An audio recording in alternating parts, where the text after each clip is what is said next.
Hi everyone, I want to record a second video of my book collections and suggestions, let's say.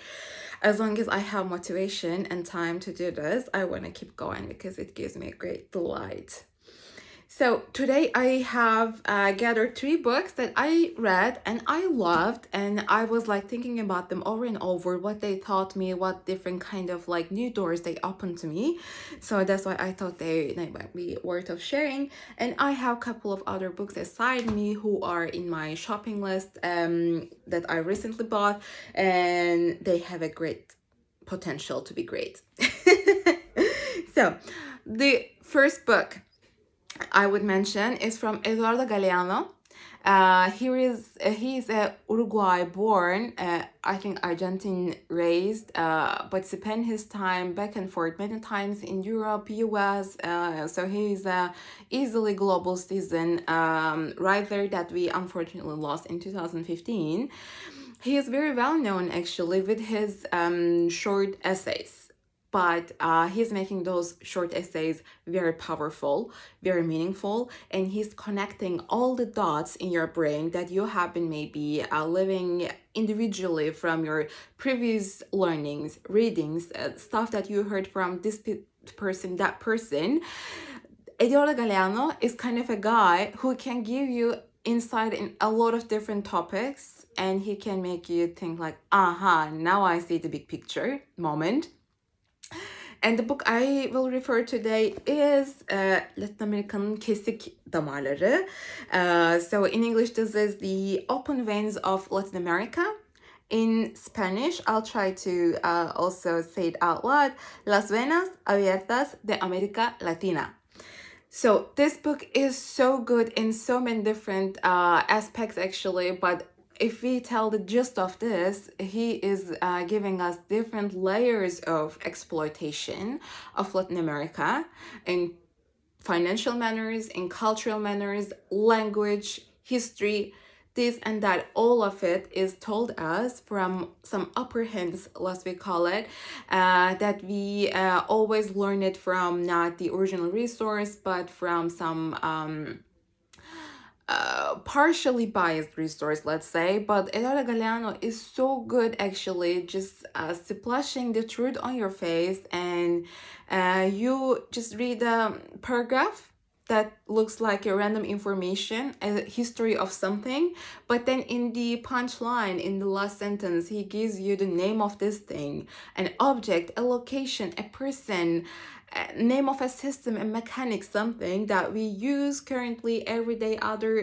day, and we hear a lot and we know by heart, but we realize we were just knowing it very differently than its original initiation point. So I really suggest Eduardo Galeano. Whatever he writes, he's really good at it. He's really good at making you think. The second book I read many years ago in Turkish and recently in English as well. The edition I have here is the Turkish one, Oliver Sacks, Karısını Şapka Sanan Adam. In the original title, this book is called The Man Who Mistook His Wife for a Head and Other Clinical Tales.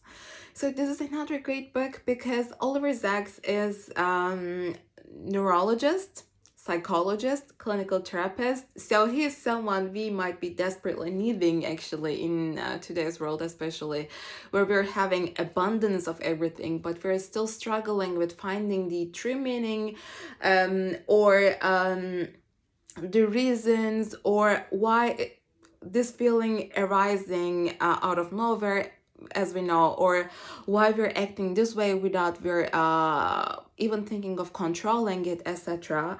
And here in this book, we will read some stories of this in between feelings, some next level neurological disorders types.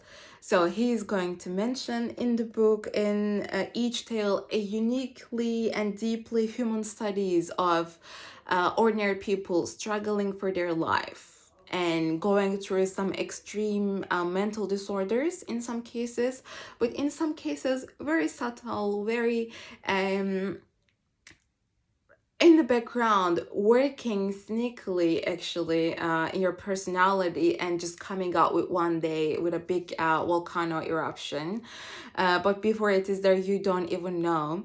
So this book is great for so many reasons, but also it is great if you don't have an opportunity, for example, to go on to therapy, or if you have an interest into learning more about the mental psychological disorders, but you're not surrounded by the psychologists or people who are working in the field. You can just grab this book, read about many different case studies and how they are recounted, told by an expert, Oliver Sacks, and his commentary in each story is just mind-blowing. So totally a suggestion from my end. The last book I'm going to suggest from my read list is by a Turkish author.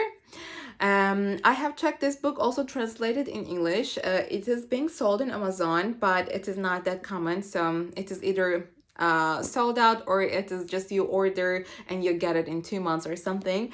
Ayfer Tunç Bir Deliller Evi'nin yalan yanlış anlatılan kısa tarihi.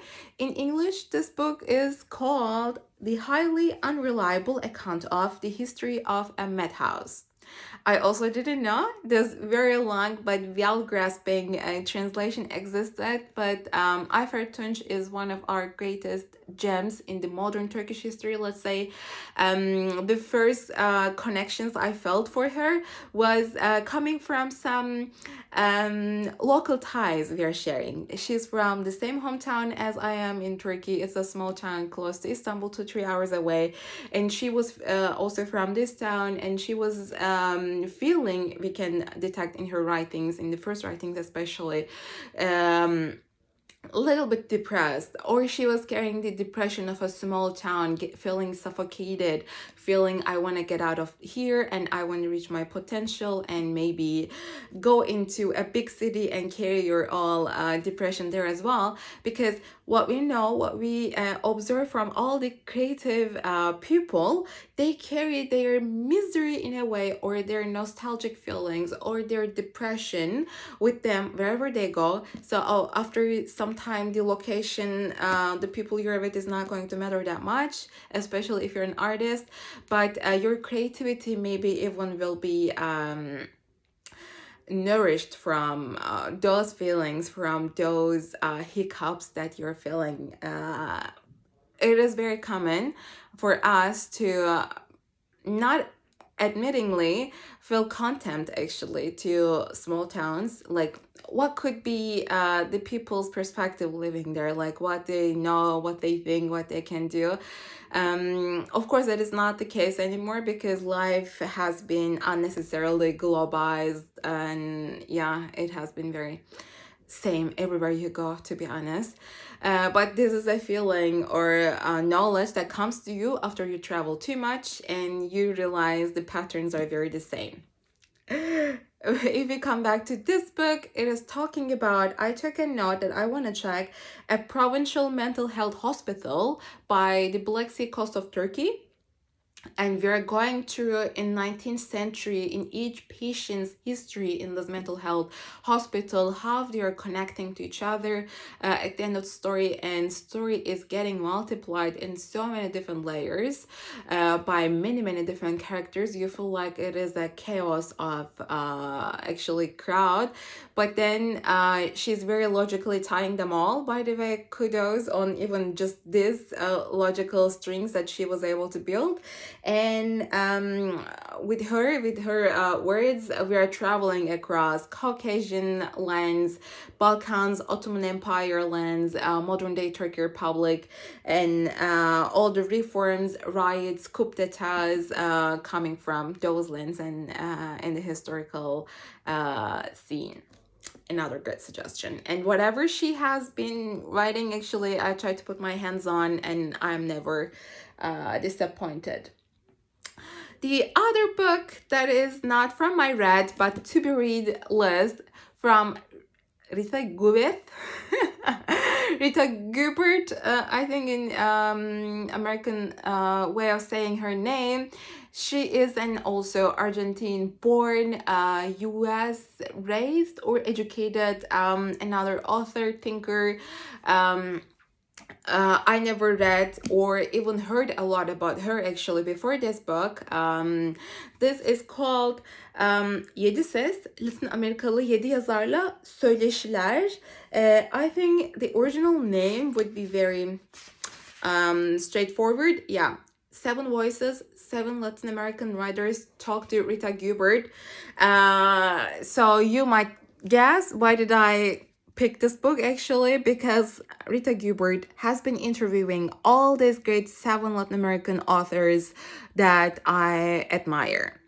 If we name few of them or all of them to pay the respect, Pablo Neruda, Jorge Luis Borges, Miguel Angel Asturias, Octavio Paz, Julio Cortázar, Gabriel Garcia Marquez, Guillermo Carrera Infante.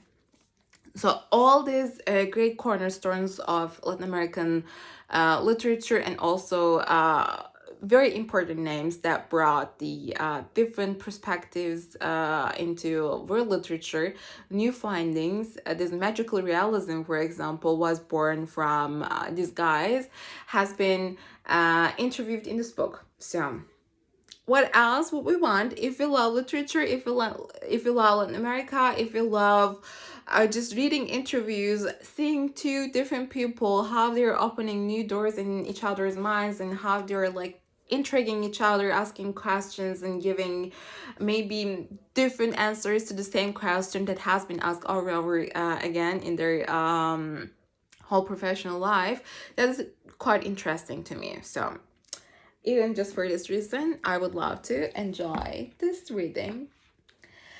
The other book is within the same category. I would say it is just the interview of Alain Badiou. This is in French, and Nicolas Trollong has been interviewing actually Alain in this book, which is called Aşka Övgü. I have to check the original name. I'll try to read it out loud. Éloge de l'amour, maybe.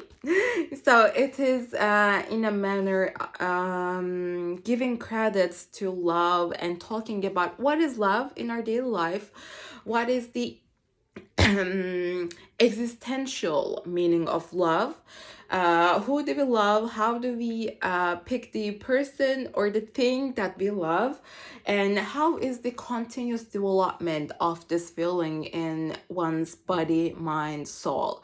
Because if we all introspectively look into our own self, we realize what we love is changing quite drastically into one's life, and this can be due to many reasons, and there can be no single reason you can detect. So even thinking, or this book making you think about these ideas, is just a great gymnastic for our brain, I would say. And they're also talking about, since they're French guys, how flirt is affecting the level of love we're feeling for someone, or how we can keep it very lively. What is the position of desire, hedonism in love, and all these different aspects of coming along with love as well. It is a very tiny book, just 70 pages, and it is sold in the philosophy segment. So philosophizing on love, about love for love. What else you would want? I have actually a couple of more books, but it has been quite a long ride as well in this video, and it is such a struggle for me to upload them in wherever I try to. So thank you so much for listening, and see you soon.